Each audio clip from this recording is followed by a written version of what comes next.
नमस्कार मित्रांनो. तर महावितरण चंद्रपूर येथे नवीन 61 जागांसाठी ऍड आलेले आहे. तर त्याच्याबद्दलची संपूर्ण माहिती आपण या व्हिडिओमध्ये जाणून घेणार आहोत. तर त्यामध्ये निघालेल्या पदाचं नाव असणार आहे इलेक्ट्रिकल इंजिनिअरिंग पदवीधर अप्रेंटिस आणि इलेक्ट्रिकल इंजिनिअरिंग पदवीधारक अप्रेंटिस. यासाठी एकूण रिक्त पदे असणार आहेत 61. इथं आस्थापना क्रमांक सुद्धा दिलेला आहे. तर यासाठी वयोमर्यादा असणार आहे 18 ते 38 वर्ष म्हणजे मिनिमम 18 वर्ष आणि मॅक्झिमम 38 वर्ष. नोकरी ठिकाण असणार आहे चंद्रपूर.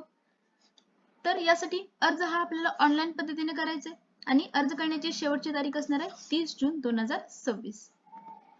तर सगळ्यात महत्त्वाचं म्हणजे यासाठी एज्युकेशन क्वालिफिकेशन म्हणजे शैक्षणिक पात्रता काय लागणार आहे.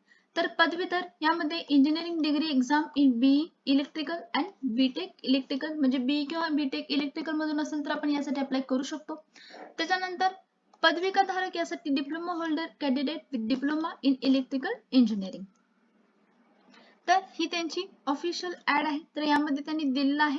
तर वर्ष 2026-27 करता चंद्रपूर परिमंडल महावितरण कंपनी येथे 40 विद्युत अभियांत्रिकी पदवीधारक आणि पदविकाधारक शिकाऊ उमेदवार यांची शिकाऊ उमेदवार अधिनियम ह्या अधिनियम अधीन राहून चंद्रपूर आणि गडचिरोली जिल्ह्यातील रहिवासी पात्र असलेल्या एकूण 61 उमेदवारांची निवड यामध्ये केली जाणार आहे. तर त्यामध्ये पदवीधारक यासाठी एकूण 40 पोस्ट असणार आहेत आणि पदविकाधारक यासाठी एकूण 21 पोस्ट यामध्ये असणार आहेत. तर कॅटेगरी वाईज पोस्ट डिस्ट्रीब्युशन सुद्धा इथे दिलेलं आहे. तर आपल्याला यासाठी त्यांच्या ऑफिशियल वेबसाईटवर जाऊन आपल्याला ऑनलाईन पद्धतीने अर्ज करायचा आहे. अर्ज हा आपल्याला 30 जून 2026 पर्यंत करायचा आहे. तर ही होती याबद्दलची संपूर्ण माहिती. तुम्हाला याबद्दल काही शंका असेल तर तुम्ही कमेंट बॉक्समध्ये नक्की विचारू शकता. तर तुम्हाला माहिती आवडली असेल तर आपल्या व्हिडिओला लाईक करा आणि अशाच नवीन अपडेटसाठी आपल्या चॅनलला सबस्क्राईब करा. थँक्यू.